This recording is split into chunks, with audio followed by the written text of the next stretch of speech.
Olá a todos, sejam muitíssimo bem-vindos ao nosso LabseCast, podcast produzido pelos ligantes da Liga Acadêmica de Psicologia da Estácio Faculdade. Esse é o nosso primeiro episódio, então se você está escapando da armadilha dos shorts, dos stories e vindo para cá assistir a versão completa, vai ser uma honra tê-lo como ouvinte e espectador.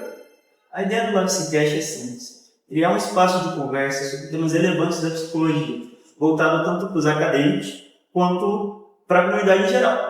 A nossa proposta aqui não é só trazer conteúdos mais longos, mas principalmente gerar cortes e trechos que possam circular com mais facilidade, alcançando informações vitais que muitas vezes não teria tempo ou interesse de acesso para acompanhar uma discussão completa. Para inaugurar essa série, a gente escolheu um tema que também é a cor do mês, Setembro Amarelo. A gente vai falar sobre a prevenção ao suicídio com foco no ambiente acadêmico, que por vezes pode ser um pouco complicado e desafiador.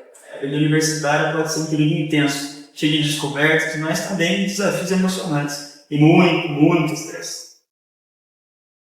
E para conversar sobre isso, temos a honra de receber o professor psicólogo Paulo, que também é nosso professor coordenador da Liga Acadêmica de Psicologia, que vai nos ajudar a refletir sobre os fatores de risco, os sinais de alerta e principalmente sobre como podemos cuidar uns dos outros dentro da universidade. Boa noite, Carlos. Boa noite, Yael. Prazer, privilégio estar aqui no LabseCast, para falar um pouco sobre esse tema muito importante. Como dito, meu nome é Paulo Henrique, eu sou professor do curso de Psicologia, formado há 5 anos, especialista em avaliação psicológica, e essa temática de suicídio é algo que eu tenho bastante interesse de estudo, e é um prazer, como disse, estar conversando aqui sobre esse tema. Bom, professor, a vida acadêmica ela pode ser muito enriquecedora, mas também ela é bastante exigente. Na sua visão, o que faz com que a universidade se torne, em alguns casos, um espaço de sofrimento emocional? Bem, eu observo que a faculdade ela se torna um espaço de sofrimento na medida em que muitos alunos, por ter trazido um histórico de perfeccionismo ou de autocobrança no contexto familiar e chegando aqui na faculdade, principalmente pela questão de notas, onde é colocado o sinônimo de ser um bom aluno é você tirar nota 10 o tempo todo. Então, algumas questões relacionadas a esse aspecto, do meu ponto de vista, privilegiam para que seja um espaço também onde o aluno ele não sinta a possibilidade de errar. Então, o próprio sistema educacional, por ter questões de notas, eu não sou contra isso, mas é um ponto importante, quando coloca um valor em algo e eu não atingo aquilo, trabalha com muitas questões de frustração, eu poderia ter feito melhor. Então, é muito comum, na minha vivência aqui na faculdade, ver, por exemplo, aluno que quando tira pouco acima da média, tirou um 7, é o fim do mundo, quando na realidade é só um número, não expressa algo ou algo além. Então, esse é um ponto que, no meu ver, a faculdade ela contribui negativamente, nessa cobrança de uma alta performance.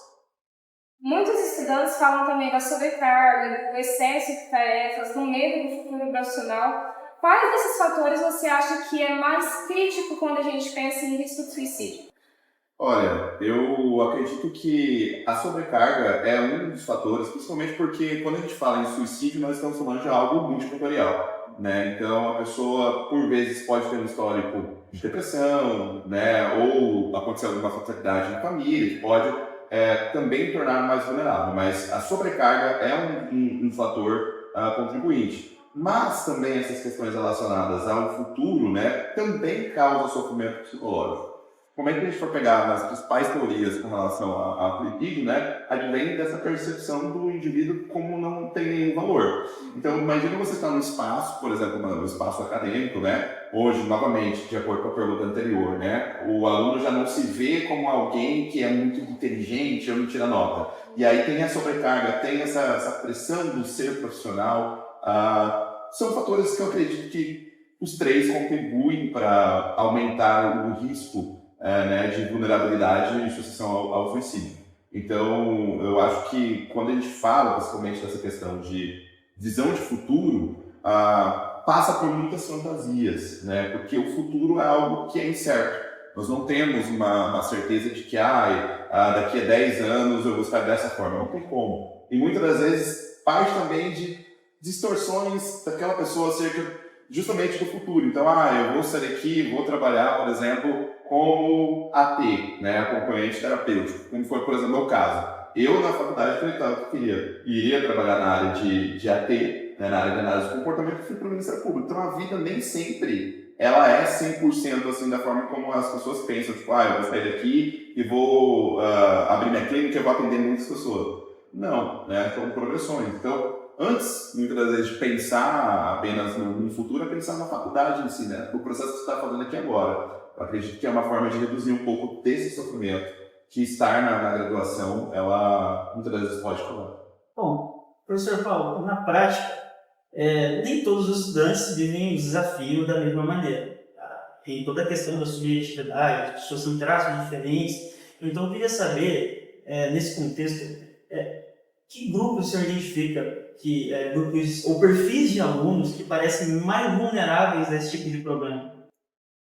Bem, uma coisa que eu tenho percebido, e aí é até interessante essa sua pergunta, de um perfil vulnerável de acadêmico, é principalmente um acadêmico que já vem com histórico, né, anterior de ideações, de episódios depressivos, de ansiedade, e é muito comum na graduação a gente perceber a presença desses acadêmicos nos espaços, né? E aí, como com toda essa construção lógica que nós estamos discutindo aqui, a faculdade, sendo um ambiente, né, que pode suscitar esse tipo de comportamento ou de sensação, de sentimento, né, eu percebo que o grupo, então, vulnerável, se a gente for aí perfilar, seria acadêmicos que têm esse histórico já anterior de quadros de ansiedade, depressão, né, ansiedade social, como outro fator também, que a faculdade, por ser um espaço que, muitas vezes, além das avaliações,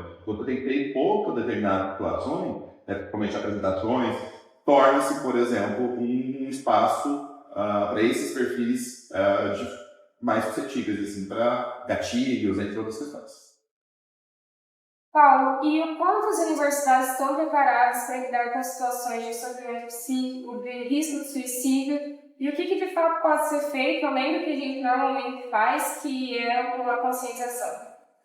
Carla, as faculdades, quando se fala de saúde mental, né, na comunidade acadêmica, ainda é algo que está em desenvolvimento, né? A gente tem visto a nível, né, em outras faculdades federais também, e particulares, essa preocupação com relação à saúde mental dos acadêmicos.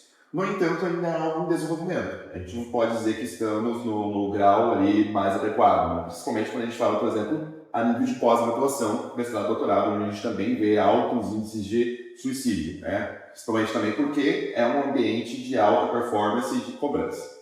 A nível institucional, falando de nós aqui da Estácio Papam, né, nós temos o núcleo de apoio pedagógico, o NAP, né, que a professora Inglês está à frente, e é um espaço para a comunidade acadêmica buscar esse apoio, né, não só para questões relacionadas ao que a gente está falando aqui, né, suicídio, mas também de sofrimento psicológico, dificuldade de aprendizagem, e é um espaço, é uma iniciativa. Então, a gente também tem essas outras iniciativas em outras universidades. Então, a gente consegue ver essa preocupação sobre essa temática. Só que só um núcleo, né, em uma questão é um ponto, uma elo da corrente. Eu acredito principalmente que questões relacionadas à conscientização expandida, ou seja, a gente tem momentos de debate, né, fora de palestra, mas uma roda de conversa com a comunidade acadêmica sobre essa temática é algo muito importante, porque infelizmente falar sobre suicídio ou sobre ideações ainda é um tema tabu. Então, eu acredito que uma das estratégias também seria essa conscientização expandida, não só em setembro, mas em outros momentos. Ter esses espaços também, espaços de escuta, né, anônimos, onde o aluno pode colocar caixinhas ali para relatar uma questão de sofrimento. Enfim, a gente tem que usar da criatividade, mas eu acho que a gente tem que expandir nossa rede de proteção nesse aspecto. Falando sobre suicídio ser um tabu, eu lembrei da delicadeza em que é tratar esse assunto de maneira correta.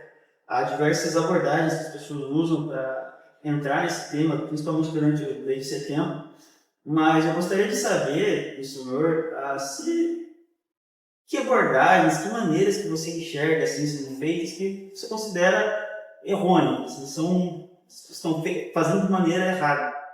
Bem, eu considero algumas abordagens, assim, quando a gente está falando sobre essa questão do suicídio, a gente tem que pensar no acolhimento daquela pessoa que está em sofrimento, né? O suicídio, ele advém desse sofrimento, de acordo principalmente com as teorias da psicologia, né? Então, você culpabilizar a pessoa que sofre, né, por ser uma pessoa fraca ou uma pessoa que está fazendo ali uma brincadeira, sabe? Não é corpo mole, como as pessoas colocam, ou é falta de fé. São abordagens também incorretas para você trabalhar com uma pessoa que está em estado de sofrimento. Outra coisa também que eu acho muito importante colocar no meu ponto de vista isso, né, que fique bem claro, questão de palavras motivacionais, sabe? Não que a questão motivacional não possa ser, mas uma pessoa que está em sofrimento, você fala assim, fique feliz, né? Não tenha depressão, tem muitos memes na internet. São abordagens incorretas, porque a pessoa muitas vezes, talvez ela não está nem querendo ouvir apenas uma palavra, mas também ser acolhida, ser ouvida, muito além de só o falar, né? Normalmente a gente tem essa percepção de que uma pessoa está em suicídio, eu vou lá ajudá-la. Mas primeiramente, você sabe ajudar? Segundo, será que a pessoa quer a ajuda ao nível de você falar algo ou escutá-la? Então a gente primeiramente tem que saber o que aquela pessoa precisa. Então antes também de totalmente armado, né, como falei, com essas falas, afirmações, a gente tem que entender o que é isso, né? Qual que é o estado da pessoa. Então, antes de mais nada, o acolhimento, eu acho que seria a primeira, e essas abordagens incorretas, essas que eu listei para você. E falando nessa questão de abordagens errôneas, na questão de músicas, séries, filmes que romantizam a tristeza ou abordam, como fez a série 30 Reasons Why, você acredita que pode servir como um incentivo ou algo do tipo?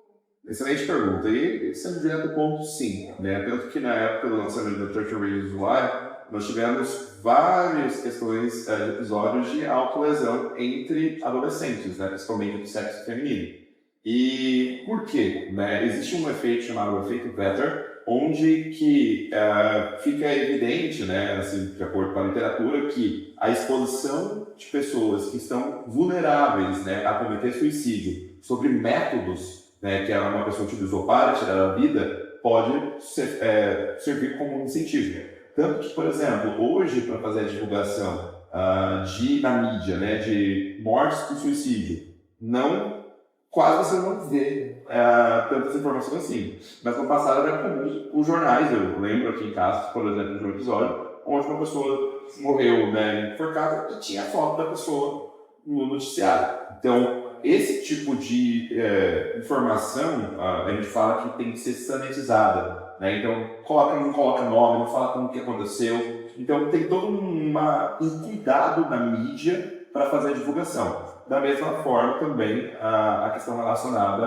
à parte de séries, né? 30 Reasons Why, na segunda temporada, veio com aviso de ser um conteúdo sensível. Tanto que, muitas vezes, alguns conteúdos, quando vão falar sobre a temática, por exemplo, do suicídio, falam também antes, né, que é um conteúdo sensível. Por quê? Porque sim, pode ser algo que desperta esse gatilho. E principalmente quando a gente fala em arte, em cultura, nós temos algo relacionado à identificação. Né? Então as pessoas podem se identificar com aquele personagem, né, e por ter uma questão semelhante de vida, e aí ter aquela questão de seguir o herói, né? Então a pessoa espelhar o comportamento de uma figura cultural, né, de um personagem. Então sim, é um ponto que tem que tomar cuidado da forma como é feito e abordar esse tipo de assunto. Bom, professor, agora que as perguntas foram encerradas, eu te convido a, nesse último minuto, usar esse espaço para passar uma mensagem a quem está assistindo. Bem, é importante, né, diante de toda essa conversa, que quem está em sofrimento psicológico, né, passando por algum desses sinais que foram citados essa noite, que busque apoio, né? É importante você saber que você não está sozinho, apesar que muitas das vezes pode vir esse sentimento. Então nós temos alguns canais, né, principalmente canais da rede pública, aqui em casa, para adolescentes, do SEM, o CAPS também, o CAPSI. Também na parte privada temos a questão da nossa clínica escola aqui do curso de psicologia, né? Para a comunidade acadêmica também o NAP. Então é importante buscar ajuda, né? Você não está sozinho, é isso.